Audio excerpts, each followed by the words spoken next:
Hello dear student, SRM একাডেমিতে তোমাদের সবাইকে স্বাগত।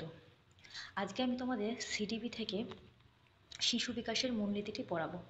আগের ক্লাসে আমি বিকাশের ধারণা এবং শিখন সহায়তার সম্পর্ক পড়িয়েছি। যারা আগের ক্লাসটি দেখোনি তারা আগের ক্লাসটি অবশ্যই দেখে নেবে, তাহলে তোমাদের এই শিশু বিকাশের মূলনীতি বা বিকাশের ধারণা বলতে কী বোঝায় তোমাদের কনসেপ্টটা অনেকটাই ক্লিয়ার হয়ে যাবে। আগে যেহেতু শিখনের সাথে বিকাশের কি সম্পর্ক সেটা পড়িয়ে দিয়েছি, তাই আজকে আমি পড়াবো শিশু বিকাশের মূল নীতি বোঝাতে আমরা কি জানি। চলো ক্লাসটা শুরু করা যাক।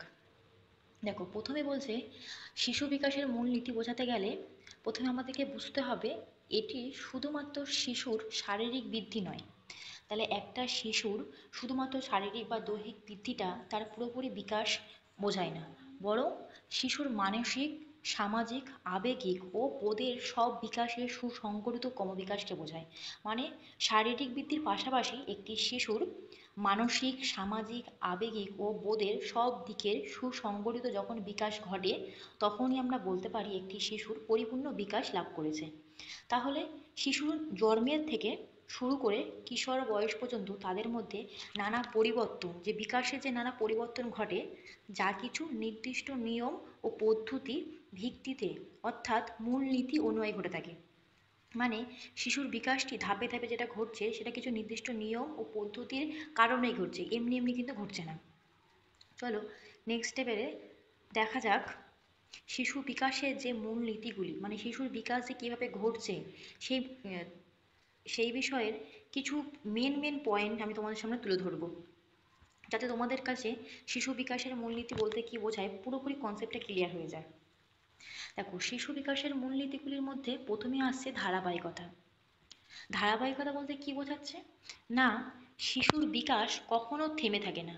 একটি শিশুর জন্মাবার পর থেকে তার বিকাশ কখনো থেমে থাকে না। জন্ম থেকে মৃত্যু পর্যন্ত তাদের বিভিন্ন দক্ষতা, জ্ঞান ও আচরণের ক্রমাগত বিকশিত হতে থাকে। সে জন্মের পর থেকে সে আস্তে আস্তে কোনো কিছু বিষয়ে একটু একটু করে দক্ষতা শেখে, তার নতুন নতুন জ্ঞান অর্জন করে, তার আচরণে ক্রমাগত বিকাশ হয়। তাহলে এটা কি বলছে যে ধারাবাহিকতা, একটা ধাপে ধাপে সে এগোচ্ছে। এরপরে আসছি ধাপে ধাপে। দেখো, এই ধাপে ধাপে বলতে কি বোঝায়, বিকাশে যে ধাপে ধাপে শিশুর শারীরিক ও মানসিক বিকাশ নির্দিষ্ট ধাপ অনুসারে ঘটে। এখানে কিন্তু ভালো করে বুঝে নাও, ধাপে ধাপে যে পয়েন্ট আমি বলছি সেটা কিন্তু শিশুর শারীরিক ও মানসিক বিকাশের কথা বলা হচ্ছে, সব বিকাশের কথা বলা হচ্ছে না। তাহলে শিশুর শারীরিক ও মানসিক বিকাশের নির্দিষ্ট ধাপ অনুসারে ঘটে। প্রথমে প্রথমে মাথা, তারপর শরীর, এরপর হাত পা ইত্যাদি। তাহলে আমি এখানে কি বললাম, যে ধাপে ধাপে যে শিশু বৃদ্ধিটা বা বিকাশ ঘটছে সেটি কিভাবে ঘটছে না, প্রথমে সে একটি শিশুর তার শরীরের, সে তার প্রথমে মাথাটাকে নিয়ন্ত্রণে আনছে, সে তার মাথার ভারটাকে সে নিতে পারছে। তারপরে তার শরীর, তারপরে শরীরের আস্তে আস্তে বাকি অঙ্গ প্রত্যঙ্গগুলোর ভার সে নিয়ন্ত্রণ করতে পারছে, যেমন হাত পা ইত্যাদি। মানসিক দক্ষতাও ধাপে ধাপেই তৈরি হয়। তাহলে এতক্ষণ বললাম শারীরিক দক্ষতা, যেগুলো মাথা হাত পা নিয়ন্ত্রণ করার ক্ষমতা তার মধ্যে একটি শিশুর মধ্যে তৈরি হচ্ছে, কিন্তু মানসিক দক্ষতাও ধাপে ধাপে এরকমভাবেই তৈরি হয়। এবার আসছে বিকাশের হার ভিন্ন। বিকাশের হার ভিন্ন বলতে কী বোঝায়, যে প্রত্যেকটি ব্যক্তির বিকাশের হার ভিন্ন ভিন্ন, কারোরই একই নয়। দেখো, সবাই একই গতিতে বেড়ে ওঠে না, বলছে সব শিশু একই গতিতে বেড়ে ওঠে না, বা সব শিশুর একই গতিতে বিকাশ ঘটে না। তাই একটি শিশুর দ্রুত কথা বলার সক্ষমতা আসতে পারে। দেখা যায় অনেক সময় একটি শিশু তার বয়স অনুযায়ী একটু তাড়াতাড়ি কথা বলতে শিখে যায়, আবার দেখা যায় তার থেকে বয়সের তুলনায় বড় কিন্তু তার কথা বলতে একটু দেরি হয়।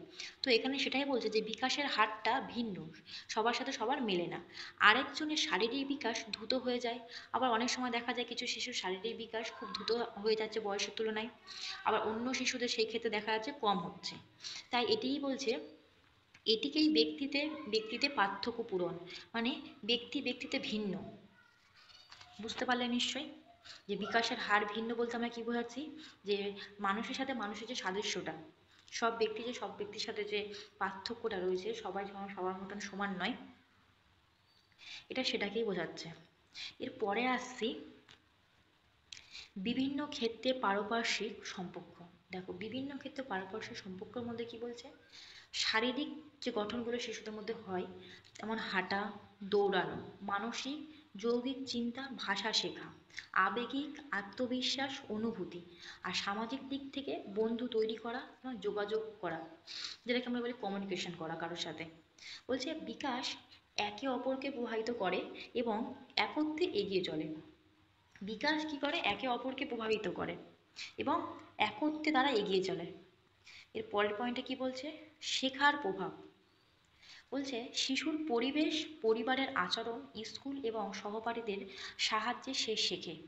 শেখা হলো বিকাশের মূল চালিকা শক্তি। তাহলে এখান থেকে কি বলছে? শেখার প্রভাব থেকে না, শেখা হলো বিকাশের মূল চালিকা শক্তি। যখন শিশু কোনো কিছু শিখবে তার থেকেও তার কিন্তু বিকাশ ঘটবে। আর সেই শেখাটা সে কোথা থেকে শিখছে? না, শিশুর চারিদিকের পরিবেশ, তার পরিবার পরিজন, স্কুল, সহপাঠী, বন্ধু বান্ধব, এই যে সে শিশু এই আশেপাশের ব্যক্তিদের কাছ থেকে শিখছে, এই শেখার মাধ্যমেও কিন্তু শিশুর বিকাশ ঘটছে। এবার কি বলছে? মডেলিং ও পর্যবেক্ষণ। শিশুরা বড়দের আচরণ দেখে এবং অনুসরণ করে। তোমাদের বাড়িতে যদি ছোট বাচ্চা কাচ্চা থাকে তোমরা অবশ্যই এটা খেয়াল করবে, দেখবে যে 3 থেকে 6 বছরের বাচ্চারা কি করে না, বাড়ির বড়দেরকে, বাড়ির বড়রা যা করে সেটা তারা অনুসরণ করে এবং তাদের মতনই সেম আচরণ করে। এটা দ্বারা 2 থেকে 6 বছর বাচ্চাদের মধ্যেই লক্ষ্য করা যায় যে শিশুরা বড়দের আচরণ দেখে অনুকরণ করে, যেমন ভাষা শেখা বা সামাজিক আচরণের মূল্য বৃদ্ধি, নানা রকম মূল্যবোধ, এইসব থেকে তাদের তৈরি হয়। এর পরে আসি, এবার আমি তোমাদেরকে শিশু অ্যানেস্ট জোন মানুষের জীবন বিকাশের ধারাকে 4টি স্তরে ভাগ করেছে। এগুলি হলো, প্রথম স্তর হলো শৈশবকাল, দ্বিতীয় স্তর হলো বাল্যকাল, তৃতীয় স্তর হলো কৈশোরকাল এবং চতুর্থ স্তর হলো প্রাপ্তবয়স্ককাল। প্রত্যেকটি বয়স অনুযায়ী তিনি 4টি কালকে ভাগ করেছে। প্রথমে আমরা যেটা পড়বো সেটা হলো শৈশবকাল। শৈশবকাল হলো জন্ম থেকে 2 বছর পর্যন্ত। তাহলে এর প্রথম বিকাশটা কি শুরু হচ্ছে না, শারীরিক বিকাশ শিশুদের মধ্যে। এই সময় শিশুর শারীরিক বৃদ্ধি সবচেয়ে দ্রুত ঘটে। মানে শৈশবকালে জন্ম থেকে 2 বছর পর্যন্ত বয়স অনুযায়ী শিশুদের শারীরিক বিকাশের হার সবচেয়ে দ্রুত থাকে। বলছে মাথা, হাত পা ও শরীরের সম্বন্ধে তৈরি হয়, হামাগুড়ি, বসা, দাঁড়ানো ও হাঁটা শেখে এই বয়সে শিশুর মধ্যে দাঁত ওঠে, দৃষ্টিশক্তি প্রবণ হয়, শ্রবণ শক্তি বিকশিত হয়, এগুলো আমরা লক্ষ্য করি এবং শিশুদের মধ্যে এই বিকাশগুলি ঘটে থাকে শৈশবকালে। শৈশবকালের মানসিক বিকাশের মধ্যে কি বলছে না, ইন্দ্রিয়ের মাধ্যমে পৃথিবীকে জানতে শেখে একটি শিশু। যেমন মুখ, শব্দ, রং চিনতে পারে, তার তার চারপাশের আত্মীয় স্বজনকে সে চিনতে পারে, বাবা মা, পরিবার পরিজনের মানুষদেরকে সে চিনতে পারে তার ইন্দ্রিয়ের মাধ্যমে। আর কি আছে? আনন্দ বেদনা প্রকাশ করতে শেখে শিশুরা এই শৈশবকালের মধ্যে দিয়ে। বলছে সামাজিক বিকাশ। সামাজিক বিকাশের মধ্যে কি ঘটছে শিশুর মধ্যে না, মা বাবার প্রতি গভীর আসক্তি গড়ে ওঠে, অপরিচিতকে ভয় পায়, ভালোবাসা ও যত্নের মাধ্যমে নিরাপত্তা অনুভব করে একটি শিশু। তারপরে আছে নৈতিক বিকাশ। শিশুর মধ্যে শৈশবকালে কিসের নৈতিক বিকাশটা হচ্ছে? সে সঠিক ও ভুল বোঝে না। যেহেতু সে জন্ম থেকে 2 বছর, মানে 2 বছরের একটি শিশু, সে কখনোই ভুল জিনিসটাকে বুঝবে না, কোনটা সঠিক কোনটা ভুল। তবে ভালোবাসা ও যত্ন এগুলো সে ভালো বোঝে। শিশুরা ভালোবাসা যত্ন যেখানে বেশি পায় সেখানে দেখবে আগে যায়। বলছে বিশ্বাস তৈরি হয় যা ভবিষ্যতে নৈতিকতার ভিত্তি। এর পরের স্তর হলো প্রারম্ভিক বাল্যকাল। বাল্যকালের আবার 2টি স্তর। বাল্যকালটা মনে রাখবে, বাল্যকালের 2টি স্তর, একটা হলো প্রারম্ভিক বাল্যকাল এবং দ্বিতীয় হলো প্রান্তিক বাল্যকাল। বা আমরা অনেক সময় বলে থাকি যে বাল্যকাল,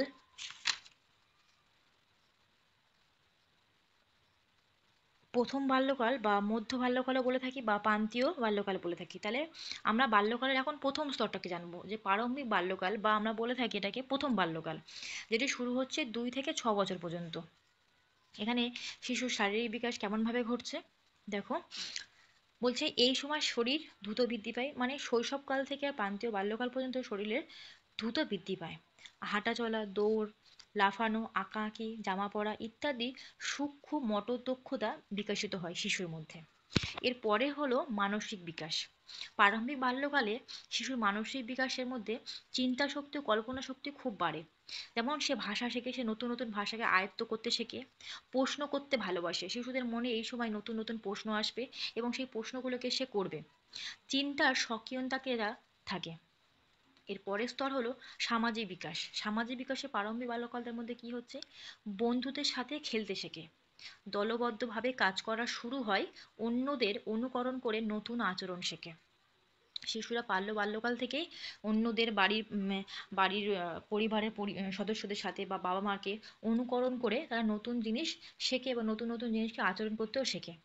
এর পরের স্তর হলো নৈতিক বিকাশ। বলছে ভালো কাজ করলে প্রশংসা পাওয়া যায়, খারাপ করলে শাস্তি পায়। এই অভিজ্ঞতার মাধ্যমে নৈতিক বোধের সূচনা হয়। যেহেতু এই স্তরটা 2 থেকে 6 বছর, তাই দেখা যায় শিশুদের মধ্যে যে খারাপ কাজ বা ভুল করলে তাদের শাস্তি পাওয়ার এই প্রবণতা থাকে একটু। এই অভিজ্ঞতার মাধ্যমে শিশুরা নৈতিক বোধের সূচনা তাদের মধ্যে ঘটতে থাকে। এরপরে আসবো মধ্য বাল্যকাল। তাহলে বললাম কি, বাল্যকালে 2টি ভাগ আছে, একটা হলো প্রারম্ভিক বাল্যকাল বা প্রথম বাল্যকাল, যেটা আমরা এক্ষুনি পড়েছি 2 থেকে 6 বছর পর্যন্ত। এরপরে যে বাল্যকালটা আসছে সেটা খুব ইম্পর্টেন্ট একটা স্তর। এরপরে হলো মধ্য বাল্যকাল। মধ্য বাল্যকালকে আবার অনেক সময় বলা হয় প্রান্তীয় বাল্যকাল, এটা মনে রাখবে। আর মধ্য বাল্যকালটা একটু কেন ইম্পর্টেন্ট সেটাও তোমাদেরকে বলছি। মধ্যকালের মধ্য বাল্যকালের বয়স পিরিয়ডটা হলো 6 থেকে 12 বছর পর্যন্ত। এই সময় শিশুদের শারীরিক বিকাশটা দেখো। বলছে এই সময় শরীরের বৃদ্ধি কিছুটা ধীর হয়, মানে আগের তুলনায়, মানে শৈশবে বা প্রথম বাল্যকালের তুলনায় মধ্য বাল্যকালে শিশুদের মধ্যে শারীরিক যে বৃদ্ধিটা সেটা কিছুটা হ্রাস পায় আগের তুলনায়, কিন্তু শক্তি ও সহন শক্তি তাদের মধ্যে বাড়ে। এবার খেলাধুলা ও হাতের কাজের দক্ষতাও বৃদ্ধি পায় আগের থেকে। এবার মানসিক বিকাশে তাদের মধ্যে কি দেখা যায়, না যুক্তি ও বিশ্লেষণ ক্ষমতা তাদের মধ্যে বাড়ে, পড়াশোনায় মনোযোগী হয় এই সময়, চিন্তা ও বাস্তব ভিত্তিক সংগঠিত হয়। সমাজ বিকাশ, সমাজের বিকাশের মধ্যে কি ঘটছে তাদের মধ্যে, তারা দলবদ্ধতা ও বন্ধুত্ব ও সহযোগিতা শেখে। এই সামাজিক বিকাশটা তাদের মধ্যে খুব ইম্পর্টেন্ট একটা পয়েন্ট। মধ্য বাল্যকালে বা প্রান্তীয় বাল্যকালে শিশুদের মধ্যে সামাজিক বিকাশের মধ্যে কি হয়, দলবদ্ধতা ও বন্ধুত্ব ও সহযোগিতা তারা শেখে। এর মানে হলো শিশুরা দলবদ্ধভাবে কোনো কাজ করতে শেখে। দেখবে গ্যাং এজ, যেটা বলা হয় গ্যাং এজ, এই গ্যাং এজটা ঘটে মধ্য বাল্যকালে। এটা মনে রাখবে, গ্যাং এজটা ঘটে মধ্য বাল্যকালে। তাহলে বাল্যকাল কিন্তু 2 প্রকার, একটা হলো প্রথম বাল্যকাল, পরেরটা হলো প্রান্তীয় বাল্যকাল বা মধ্য বাল্যকাল। এই মধ্য বাল্যকালে বা প্রান্তীয় বাল্যকালে শিশুদের মধ্যে গ্যাং এজটা দেখা দেয়। তাহলে প্রশ্ন আসে গ্যাং এজটা কোন স্তরে শিশুদের মধ্যে দেখা দেয়, তখন বলতে হবে সেটা মধ্য বাল্যকাল বা প্রান্তীয় বাল্যকাল। এটা মনে রাখবে, গ্যাং এজটা খুব ইম্পর্টেন্ট। তাহলে গ্যাং এজটা কখন ঘটছে, আবার বলছি মধ্য বাল্যকালে ঘটছে, সেটা বয়স পিরিয়ড 6 থেকে 12 বছর শিশুদের মধ্যে। সামাজিক বিকাশের মধ্যে তাদের দলবদ্ধভাবে কাজ করা, বন্ধু ও সহযোগিতা শেখা, বিদ্যালয় ও সমাজের নিয়ম কানুন মানতে শেখে তারা। এরপরে আসছে নৈতিকতা, নৈতিক বিকাশ। নৈতিক বিকাশের মধ্যে কি দেখা যাচ্ছে, না ন্যায় অন্যায় কোনটা ঠিক কোনটা ভুল তারা বুঝতে শেখে, সততা ও কর্তব্যবোধের বিকাশ ঘটে তাদের মধ্যে থেকে একটা কর্তব্যবোধের বিকাশ ঘটে এই স্তরে। নৈতিক মানদণ্ড গঠনের সূচনা হয়। মধ্য বাল্যকালের মধ্যে দিয়ে শিশুদের মধ্যে নৈতিকতার মানদণ্ড গঠনের সূচনা হয়। এরপরে আসি কৈশোরকাল। কৈশোরকালের বয়স পিরিয়ড হলো 12 থেকে 18 পর্যন্ত। এটিও শিশুদের বিকাশের খুব গুরুত্বপূর্ণ একটি সময়। যেমন এই সময় শারীরিক বিকাশ তার কি হচ্ছে, না শরীরের যৌবন প্রাপ্তির পরিবর্তন ঘটছে, তাদের শরীরের মধ্যে যৌবন প্রাপ্তির পরিবর্তন ঘটছে। যেমন তাদের উচ্চতা বৃদ্ধি পাচ্ছে আগের তুলনায় অনেক বেশি, তাদের কণ্ঠটা পরিবর্তন হয়ে যাচ্ছে, শারীরিক পরিবর্তনতা দেখা দিচ্ছে এই স্তরের মধ্যে। বা শিশুর সঠিক অঙ্গ সঞ্চালন চাহিদা থেকে বঞ্চিত হলে তার দৈহিক কাঠামো ধীর হয়। এরপরে আসি কৈশোরকালের মানসিক বিকাশ। মানসিক বিকাশে কি দেখা যায়, আত্মপরিচয়ের বোধ জাগে তার মধ্যে, যে আমি কে, তার মধ্যে চিন্তা শক্তি শুরু হয়ে যায়, সে চিন্তা করে, কল্পনা শক্তি তার মধ্যে বেড়ে যায়, স্বাধীনভাবে সিদ্ধান্ত নেবার প্রবণতা গড়ে ওঠে, সে নিজে থেকে কোনো কাজ করার প্রবণতা তার মধ্যে অনেক বেশি দেখা যায়। এরপরে আসি সামাজিক বিকাশ। সামাজিক বিকাশে আমরা কি দেখছি কৈশোরকালে, না বন্ধুদের গুরুত্ব বাড়ে, এই সময় বন্ধু বান্ধব বাড়ে, তারা নিজেদের মধ্যে বন্ধু বান্ধব তৈরি করতে সক্ষম হয়। পরিবার থেকে কিছুটা আলাদা পরিচয় গড়ে তুলতে চায়। বিপরীত লিঙ্গের প্রতি আকর্ষণ দেখা দেয়। তাহলে কৈশোরকালকে বলা হয়, কৈশোরকালটাও ইম্পর্টেন্ট মধ্য বাল্যকালের মতন। কৈশোরকালকে বলা হয় ঝড় ঝঞ্ঝার কাল। এটা তোমরা মনে রাখবে যে কৈশোরকালকেই বলা হয় ঝড় ঝঞ্ঝাল কাল বা বয়স সন্ধিকাল। তাহলে কেন এটাকে ঝড় ঝঞ্ঝাল কাল বলা হয়? কারণ এই সময় দেখা যায়, বহুবার প্রশ্ন এসছে যে কাল কোন সময় পিরিয়ডকে বলা হয় যে ঝড় ঝঞ্ঝার কাল বা বয়ঃসন্ধিকাল। তাহলে এটা বলতে হবে যে কৈশোরকালে এগুলো ঘটে, কৈশোরকালকেই বলা হয় ঝড় ঝঞ্ঝার কাল বা বয়ঃসন্ধিকাল। কিন্তু কেন বলা হয় ঝড় ঝঞ্ঝার কাল বা বয়ঃসন্ধিকাল, কেন বলা হয় এটা আমরা এখন জানবো। দেখো, বলছে এই সময় শিশুদের মধ্যে স্বাধীনতার সমস্যা, যৌন চাহিদার সমস্যা, সামাজিক চাহিদার সমস্যা, নিরাপত্তার সমস্যা প্রভৃতি লক্ষ্য করা যায় তাদের মধ্যে।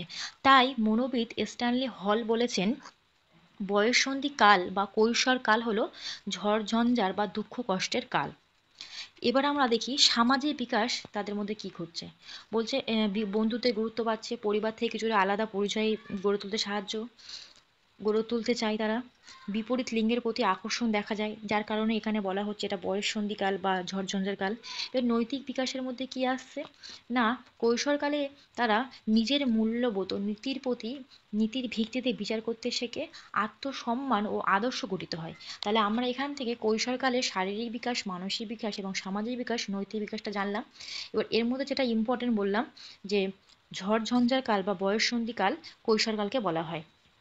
পরে এবার আসছে যৌবনকাল। যৌবনকালে শুরু হচ্ছে 18 থেকে 25 বছর পর্যন্ত।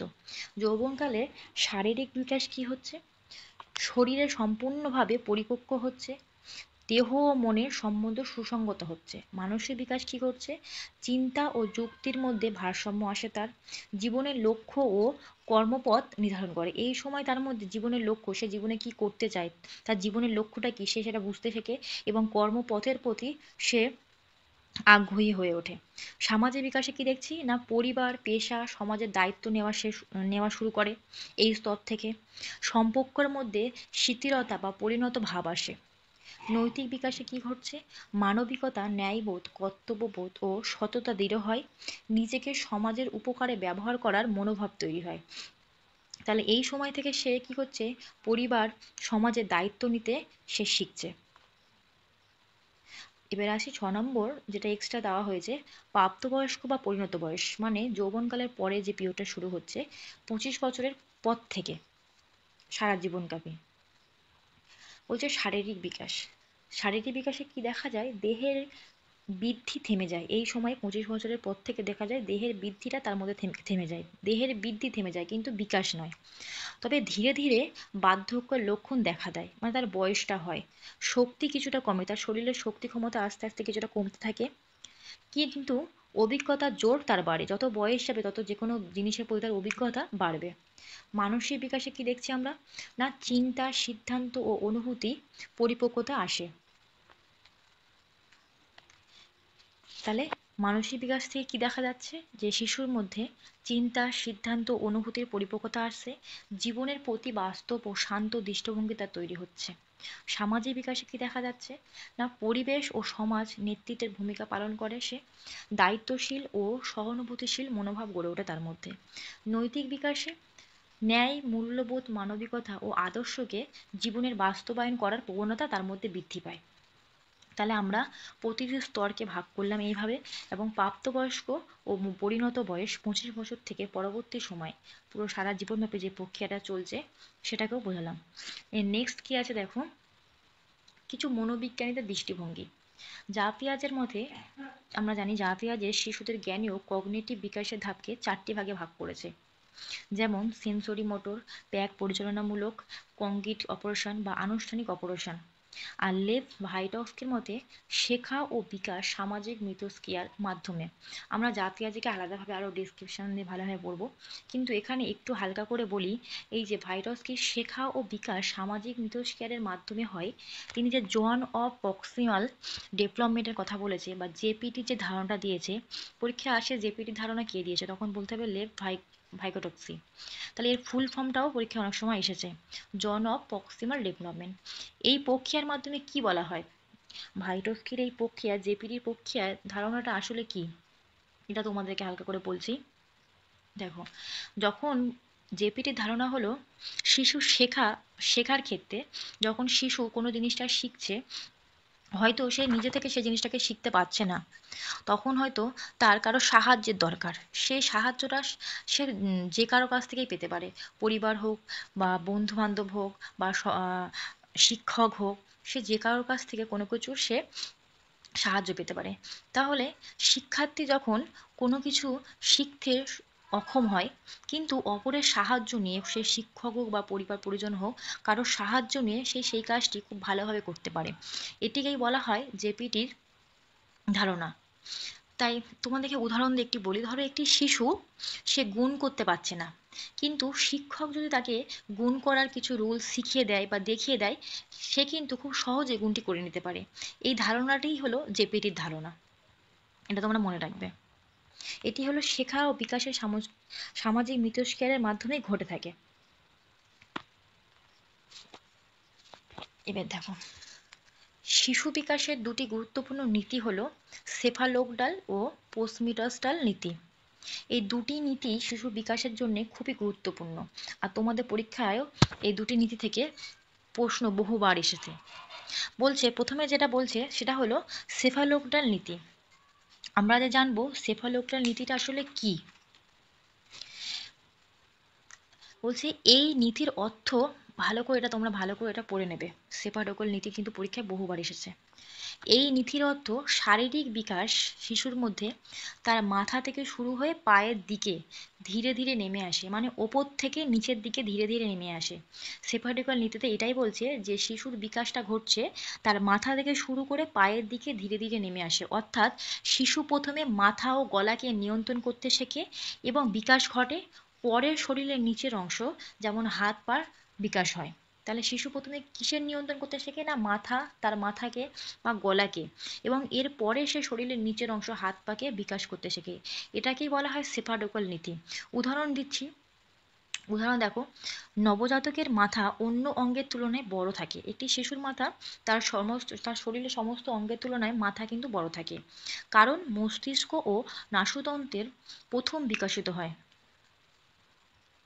বলছে শিশু 8 মাস বয়সে মাথা তুলতে পারে, কিন্তু হাঁটার ক্ষমতা পেতে প্রায় 12 মাস লাগে।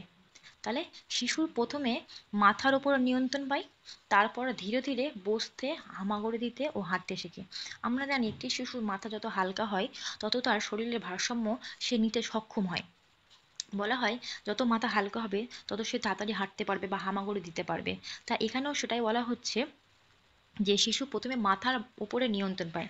যত তাড়াতাড়ি একটি শিশু তার মাথার উপরে নিয়ন্ত্রণ করতে পারবে, ততই তার অঙ্গ প্রত্যঙ্গগুলো আরো সচল হবে।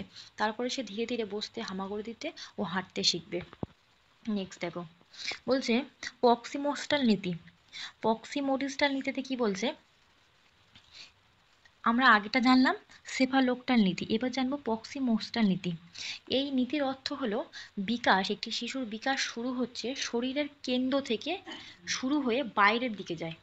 অর্থাৎ প্রথম শিশুর বাহু নিয়ন্ত্রণ লাভ করে, তারপরে আঙুলের সূক্ষ্ম নিয়ন্ত্রণ শেখে, মানে সে প্রথমে তার হাতের নিয়ন্ত্রণটা লাভ করছে, তারপরে তার আঙুলের সূক্ষ্ম নিয়ন্ত্রণ শিখছে। তাহলে এর মেন জিনিসটি হলো এই বিকাশটি শুরু হয় শরীরের কেন্দ্র থেকে শুরু করে বাইরের দিকে, এটা মনে রাখবে। উদাহরণ বলছি, প্রক্সিমোস্টাল নীতির উদাহরণ হলো, ধরো একটি শিশু প্রথমে হাতের সামগ্রিক নিয়ন্ত্রণ পায়, যেমন হাত মোড়ানো, ধরার চেষ্টা করা। এরপর সে ধীরে ধীরে কি করছে, আঙুলের সূক্ষ্ম কাজ যেমন ধরতে, ছোট ছোট জিনিস নেওয়া শেখে। শিশুরা তাদের হাতের মাংসপেশি আগে নিয়ন্ত্রণ করে, তারপর আঙুলের সূক্ষ্ম কাজ যেমন লেখা, আঁকা শেখে। তাহলে ক্লিয়ার? পরে এবার আমরা কিছু প্রশ্ন এই অধ্যায় থেকে, যেগুলো তোমাদের মধ্যে আলোচনা করা হলো, সেখান থেকে কিছু প্রশ্ন সলভ করব। দেখো প্রথম প্রশ্ন কি বলছে, বলছে শিশু বিকাশের সেফালোগডাল নীতি কি নির্দেশ করে, এক্ষুনি পড়িয়েছি। এর সঠিক অ্যান্সার কি হবে তোমরা বলো। ক বলছে শরীরের বাইরে থেকে কেন্দ্রের দিকে বিকাশ। খ বলছে মাথা থেকে পায়ের দিকে বিকাশ। গ বলছে হাত থেকে আঙুলের দিকে বিকাশ। ঘ বলছে পায়ের থেকে মাথার দিকে বিকাশ। তাহলে এর মধ্যে সঠিক অ্যান্সার কোনটি হবে? এক্ষুনি বলেছি, সেফালোগডাল নীতি হলো শিশুর মাথা থেকে পায়ের দিকে যে বিকাশটা ঘটায়। এখানে একের দিকের প্রশ্নের জন্য সঠিক অ্যান্সার হলো খ। নেক্সট যাই। প্রক্সিমোডিস্টাল নীতি এর অর্থ কি? এক্ষুনি বলেছি। তাহলে বিকাশ শরীরের কেন্দ্র থেকে বাইরের দিকে হয়। খ বলছে বিকাশ মাথা থেকে পায়ের দিকে হয়। গ বলছে বিকাশ ধীরে ধীরে অগ্রসর হয়। ঘ বিকাশ পরিবেশের উপর নির্ভরশীল। তাহলে এর মধ্যে সঠিক অ্যান্সার কোনটা হয়ে যাবে? না, প্রক্সিমোডিস্টাল নীতিটি হলো বিকাশ শরীরের কেন্দ্র থেকে বাইরের দিকে হয়। তাহলে অপশন ক এখানে সঠিক অ্যান্সার। নেক্সট দেখো 3 নম্বর প্রশ্ন কি বলছে? শিশুর বিকাশ কোন দিক একে অপরের সঙ্গে সম্পর্কিত? কোন দিকে একে অপরের সঙ্গে সম্পর্কিত? শারীরিক দিক থেকে, মানসিক দিক থেকে, না সামাজিক, না সবগুলি? তাহলে শিশুর বিকাশ ঘটাতে গেলে একটি শিশুর সমস্ত দিক থেকেই বিকাশ ঘটাতে হবে, তারপরে একটি শিশুর শারীরিকভাবে বিকাশ ঘটবে। তাহলে এখানে 3 নম্বর প্রশ্নের সঠিক অ্যান্সার হয়ে যাবে সবগুলি। যে শিশুর বিকাশের জন্য শারীরিক, মানসিক, সামাজিক প্রত্যেকটি বিকাশ ঘটানো সম্ভব। তাই ঘ হলো সঠিক অ্যান্সার। শিশুর শেখার প্রধান উপায় কি? ক বলছে ঘুমানো। খ পর্যবেক্ষণ ও অনুকরণ করা। গ পড়াশোনা। ঘ হলো একাকী খেলা। তাহলে শিশুদের শেখার প্রধান উপকরণ হলো এখানে সঠিক অ্যান্সার হবে খ পর্যবেক্ষণ ও অনুকরণ করা। নেক্সট প্রশ্ন, শিশুর বিকাশের গতি কেমন হয়? একটি শিশুর বিকাশের গতি কেমন হয়? ক বলছে সবাই একই গতি লাভ করে। সবার কি সমানভাবে বিকাশ ঘটে? ক সেটাই বলছে। খ বিকাশ থেমে থাকে, মাঝে মাঝে হয়। এটা তো পুরোপুরি ভুল। গ বিকাশের গতি ব্যক্তিভেদে ভিন্ন হয়, মানে বিকাশের গতিটা প্রত্যেকটা মানুষের আলাদা আলাদাভাবে হয়। ঘ বলছে বিকাশ উল্টো দিক থেকে ঘটে। তাহলে এখানে সঠিক অ্যান্সার কোনটা হবে? না, বিকাশের গতি ব্যক্তিভেদে ভিন্ন হয়, প্রত্যেকটা ব্যক্তির বিকাশ আলাদা আলাদাভাবে ঘটে। নেক্সট প্রশ্ন, বিকাশের ধারাবাহিকতা কাকে বোঝায়? ক বলছে বিকাশ থেমে থেমে হয়। খ বিকাশ একেবারে হয়। গ বিকাশ অবিরত একটি প্রক্রিয়া। ঘ বিকাশ ব্যক্তির ইচ্ছার উপর নির্ভরশীল। তাহলে এখানে সঠিক অ্যান্সার কোনটা হয়ে যাবে? বিকাশ ধারাবাহিকতা হলো বিকাশ একটি অবিরত একটি প্রক্রিয়া। তাহলে 6 থেকে প্রশ্নের জন্য গ হলো সঠিক অ্যান্সার। নেক্সট প্রশ্ন, শিশুর প্রথম বিকাশ শুরু হয় কোথা থেকে? ক পা থেকে মাথা পর্যন্ত। গ মাথা থেকে পা পর্যন্ত। গ হাত থেকে আঙুল পর্যন্ত। ঘ আঙুল থেকে হাত পর্যন্ত। তাহলে এখানে সঠিক অ্যান্সার কোনটা হয়ে যাবে? না, শিশুর প্রথম বিকাশ শুরু হয় তার মাথা থেকে পা পর্যন্ত। তার সঠিক অ্যান্সারই হলো খ। নেক্সট প্রশ্ন দেখো 8 দাগের প্রশ্ন কি বলছে? নিচের কোনটি শিশুর বিকাশের সঠিক বয়স পর্যায়? মানে শিশুর বিকাশের জন্য কোন সময়টি বা কোন বয়সটি সব থেকে সঠিক? কোন সময় বা কোন বয়সে শিশুর মধ্যে সব থেকে বেশি হারে বিকাশ ঘটে থাকে? ক বলছে 0 থেকে 5 বছর কৈশোর। খ 5 থেকে 12 বছর শৈশবকাল। গ 12 থেকে 18 বছর ভূমিষ্ঠপূর্ব। ঘ 18 বছরের পর বাল্যকাল থেকে। তাহলে এর মধ্যে কোনটি হবে সঠিক বয়স পর্যায়, যে সময় শিশুর বিকাশ সব থেকে দ্রুত ঘটে? না, 5 থেকে 12 বছর শৈশবকালে শিশুর বিকাশ সব থেকে বেশি থাকে। নেক্সট প্রশ্ন 9 থেকে প্রশ্ন কি বলছে? শিশু প্রথম কোন অঙ্গ নিয়ন্ত্রণ করতে শেখে? ক পা। খ হাত। গ হলো মাথা। ঘ হলো আঙুল। তাহলে শিশুর কোন অঙ্গটি সব থেকে আগে নিয়ন্ত্রণ করতে শিখে যায়? সেটি হলো মাথা। তারপরে তার শরীরের বাকি অঙ্গগুলো সে আস্তে আস্তে নিয়ন্ত্রণ করতে শেখে। 10 দাগের প্রশ্ন দেখো, বিকাশের উপর পরিবেশের প্রভাব কেমন বা কি? ক বলছে খুব কম প্রভাব ফেলে। খ বিকাশ নির্ভর করে পরিবেশের উপর। গ পরিবেশ কোনো প্রভাব ফেলে না। ঘ বলছে শুধুমাত্র পরিবার প্রভাব ফেলে। তাহলে এর মধ্যে সঠিক অ্যান্সার কোনটা হয়ে যাবে? বিকাশের উপর পরিবেশের প্রভাব কেমন? না, বিকাশ নির্ভর করে পরিবেশের উপরে। বিকাশ ঘটাতে গেলে শিশুর পরিবেশটা সুস্থ স্বাভাবিক থাকা খুবই দরকার, তাহলে একটি শিশুর বিকাশ ভালোভাবে ঘটবে। 11 দাগের প্রশ্ন দেখো কি বলেছে, শিশু বিকাশের কোন দিক বিকাশের সময় সংবেদনশীল থাকে? ক বলছে শারীরিক বিকাশ, খ বলছে মানসিক বিকাশ, গ বলছে আবেগিক বিকাশ, ঘ বলছে সব দিক। তাহলে যখন একটি শিশুর বিকাশ ঘটে তখন শিশুর কোন দিকটি সব থেকে বেশি সংবেদনশীল থাকে? না, সবগুলি হবে। শিশুর মধ্যে সব দিকগুলোই সংবেদনশীল থাকে, তারপরে একটি শিশুর সঠিক বিকাশ ঘটে।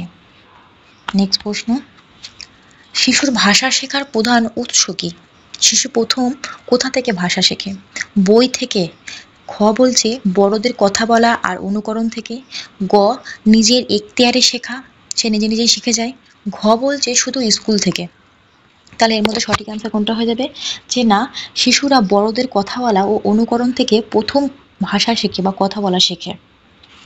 13 দাগের প্রশ্ন দেখো, বিকাশ ধাপে ধাপে হওয়ার মুখ্য কারণ কি? আমরা বিকাশের নীতির মধ্যে পড়ে এসেছি বিকাশ হলো ধাপে ধাপে ঘটে, কিন্তু এই ধাপে ধাপে হওয়ার কারণটা কি? ক বলছে শিশু মনোসংযোগের সীমাবদ্ধতা, খ বয়স ও নরশক্তির বৃদ্ধি, গ শারীরিক ও মানসিক সংযোজনের ক্রমাগত অগ্রগতি, ঘ পরিবারের অবস্থান। তাহলে 13 থেকে প্রশ্নের জন্য সঠিক অ্যান্সার কোনটি হবে? না, শিশুর ধাপে ধাপে হওয়ার মুখ্য কারণ হলো শিশুর মধ্যে শারীরিক ও মানসিক সংযোজনের ক্রমাগত অগ্রগতি ঘটার কারণে।